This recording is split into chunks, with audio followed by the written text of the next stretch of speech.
surpris de voir que le message de Legault passe pas plus fort que ça. Un message économique dont on a besoin, et puis j'ai l'impression que ça passe pas. On est assez déçus, on est assez surpris. Et donc, qu'est-ce qui risque d'arriver compte tenu que la CAQ baisse, selon vous? J'ai l'impression que le Parti québécois va réussir à rallier un peu par la peur les gens par rapport à la charte, par rapport au référendum. Qui va gagner? Est-ce que la peur va amener les gens au Parti libéral? Est-ce que, d'un autre côté, l'autre peur va amener les gens au Parti québécois? J'ai l'impression que ça va être une lutte à deux, là. Un homme fort gentil qu'on a rencontré ce matin à Boucherville. La circonscription de Montarville sur la rive sud de Montréal est vraiment, sans contredit, une des circonscriptions à suivre le soir du 7 avril. Pourquoi? Parce que c'est une circonscription de la CAQ. Madame Roy, qui est députée actuellement de la CAQ. Une circonscription que le Parti québécois veut vraiment avoir. C'est là que se présente Simon Prévost, donc une des vedettes qu'a présenté Mme Marois en début de campagne. M. Prévost, qui était à l'Association des exportateurs et manufacturiers du Québec. Nathalie Roy de la CAQ, j'en ai parlé. Jacques Gendron, c'est un pharmacien qui pratique à l'Île-des-Sœurs, mais qui est candidat libéral là-bas. Et Jean-Marc Ostigui, candidat de Québec solidaire. Nathalie Roy, vous allez le voir dans le reportage, a été fortement courtisée d'ailleurs par les libéraux qui auraient bien aimé la présenter candidate parce qu'elle est de plus en plus aimée. C'est ce qu'on a vu ce matin dans la circonscription. Qui va gagner dans Montarville? Dernière petite note avant de vous présenter le reportage. C'est la circonscription au Québec où on a voté en plus grand nombre la dernière fois.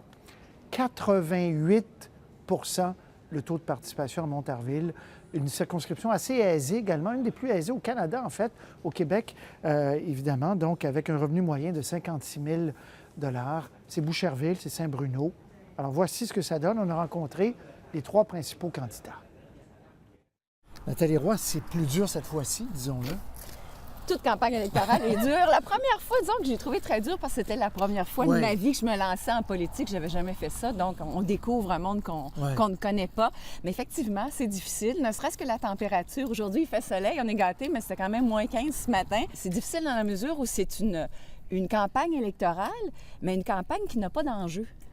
On sait que Mme Marois s'est lancée pour une seule raison en campagne électorale, c'était pour aller chercher une majorité.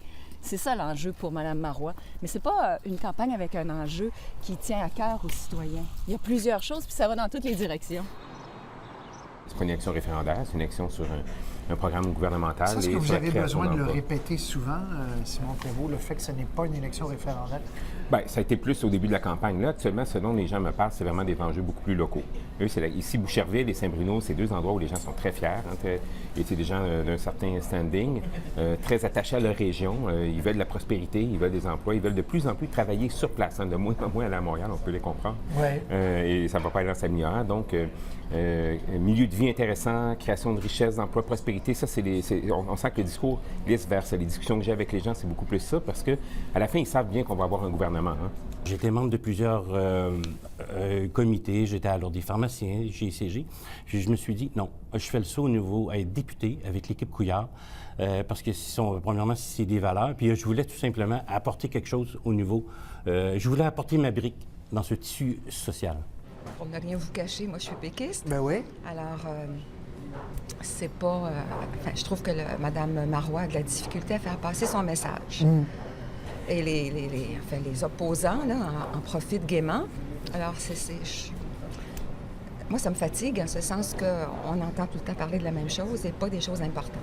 Vous trouvez qu'on parle trop de référendum, là? Ben oui, parce que c'est pas une élection référendaire, là. J'hésite encore quelque peu, là, mais... Qu'est-ce qui vous fait hésiter? Qu'est-ce qui est déterminant pour vous? C'est surtout les chances d'aller au pouvoir, là. De se rendre au pouvoir, ça va guider mon choix, là. Puis là, vous savez plus qui va gagner? Bien...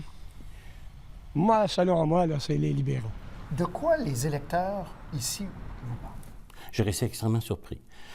Les gens me parlent ici des services de santé. Ils ont présentement un CLSC qui, pour moi, un CLSC, c'est une institution de première ligne. Alors, il faut absolument qu'il se fasse. Mais ici, le CLSC, ce que les gens me disent, c'est juste correct pour faire les prix sanguines. Ils sont obligés d'aller faire soigner à Varennes, ou bien ils sont obligés d'aller, Longueuil.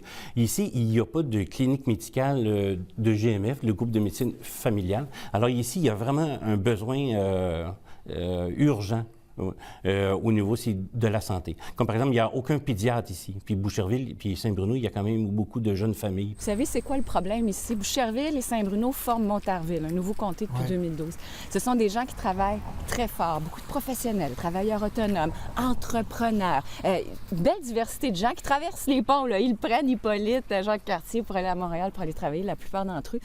Ils payent énormément de taxes et d'impôts, mais ce dont il me parle, Madame Roy, j'ai pas de service. Mon enfant est aide, mon enfant est autiste, mon enfant à l'école a un problème d'apprentissage.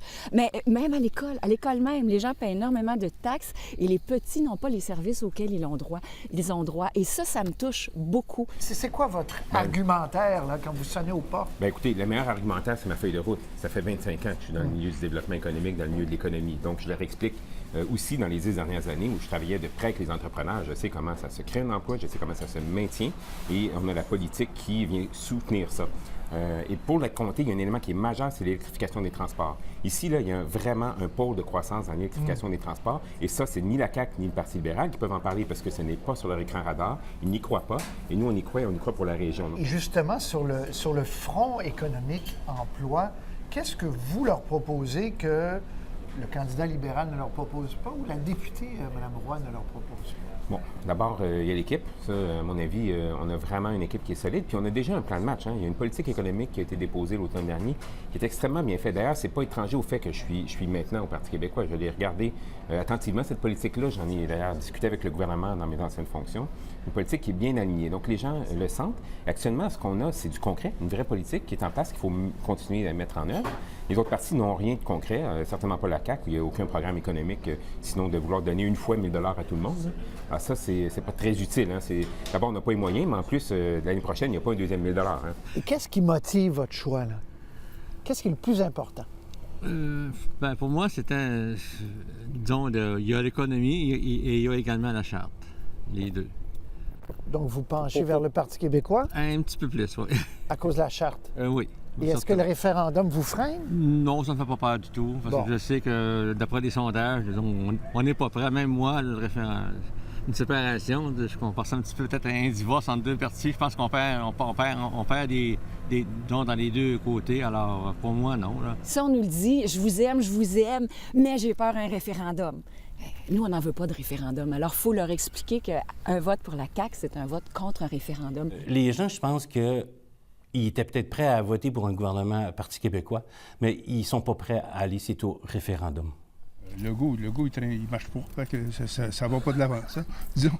Vous pensez que le Parti québécois risque de reprendre la circonscription? Si, oui. Bon. Bon, je dirais que Mme Roy a encore des bonnes chances cette année, même si, évidemment, la CAQ semble moins en force, mais j'ai l'impression que ça serait elle ici. Elle est appréciée, vous dites, comme députée. Est-ce que votre choix est fait? Mon choix n'est pas fait encore, mais ça serait... je ne m'enligne pas pour être pour Mme Roy. Qui risque de l'emporter, pensez? Moi, je crois que c'est la petite Mme Roy. Qui est appréciée? Oui, je crois. Mais ça fait pas longtemps que je suis ici, hein. OK. Vous, est-ce que votre choix est fait? Je crois que oui. Qu'est-ce qui est déterminant dans votre choix? La loyauté, surtout. Ah! Surtout. Est-ce que vous devez vous forcer pour ne pas regarder les sondages, pour ne pas trop lire la campagne nationale, ce qui se passe avec votre chef et tout ça, pour vous dire on y va coûte que coûte? Je me décourage pas parce que je travaille pour les gens, je réponds à leurs questions, à leurs besoins, à leurs demandes, et c'est eux qui décideront, Patricia. Je les trouve belles, je les trouve courageuses par ce froid. Donc, vous ne regrettez absolument pas votre choix d'être candidat de la CAQ, parce qu'on vous a peut-être courtisé, il y a des rumeurs qui veulent qu'on vous a courtisé au PLQ, entre autres, pour être candidate. Est-ce que c'est vrai, d'abord? Oui. Bon. Vous regrettez pas de ne pas être allé? Non. Moi, je suis entrée en politique pour M. François Legault. Quand il est arrivé, moi, j'étais journaliste. Bien, oui, fidèle. Je ne suis pas quelqu'un qui, par crainte de peut-être perdre ses élections, va changer. Non, moi, je veux faire de la politique autrement. J'y vais pour les idées. J'aime les idées que l'homme met sur la table et je suis allée pour les idées.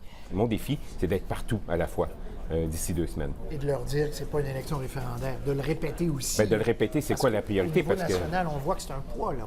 Bien, on le répète, mais je le répète effectivement à chaque fois, mais de moins en moins, j'ai besoin d'en parler parce que je pense que ça commence tranquillement à percoler. Là, bien compris que là, bien, ça a peut-être un peu contaminé le début de la campagne, si vous voulez, dans un certain sens.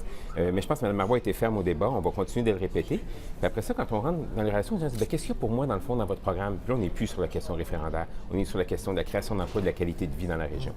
La lutte à 3, je pense que les gens vont réfléchir. Puis ils vont... Moi, je le sens sur le terrain, c'est polarisé.